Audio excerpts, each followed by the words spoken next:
Tips করে আপনাকে স্বাগতম। আজকের আলোচনার বিষয় কাঁচা আম খেলে শরীরের কি উপকার হয়। চলুন এ বিষয়ে জেনে নেই।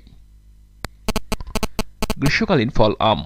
গরমে দাবাদাহে এক ফালি কাঁচা আম নিয়ে আসে প্রশান্তি। নানা গুণে ভরপুর আমকে বলা হয় ফলের রাজা। পাকা আমের তুলনায় কাঁচা আমের পুষ্টিগুণ বেশি। তবে পুষ্টিবিদরা বলেন পাকা হোক কাঁচা হোক যেভাবে খাওয়া হোক না কেন তা আমাদের জন্য উপকারী। চলুন জেনে নেওয়া যাক কাঁচা আমের কিছু উপকারিতা। বাড়তি ওজন কমাবে। যারা ওজন কমাতে বা শরীরের বাড়তি ক্যালোরি খরচ করতে চান তাদের জন্য এখন আদর্শ ফল কাঁচা আম।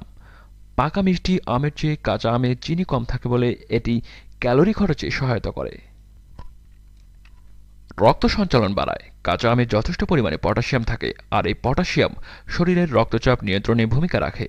গর্ভবতী মায়ের জন্য উপকারী। গর্ভবতী অবস্থায় মায়েরা কাঁচা আম খেলে অ্যান্টিবায়োটিক ক্ষমতা বেশি থাকে সন্তানের। ফলে জন্মানোর পর খুব কমই রোগে আক্রান্ত হয় শিশুরা। সোয়াসে রোগ থেকে বাঁচায়। কাঁচা আমে আছে প্রচুর পরিমাণে ভিটামিন এ এবং ভিটামিন সি। ভিটামিন এ চোখের জন্য উপকারী এবং সি যে কোনো ধরনের সোয়াসে রোগ থেকে বাঁচায়।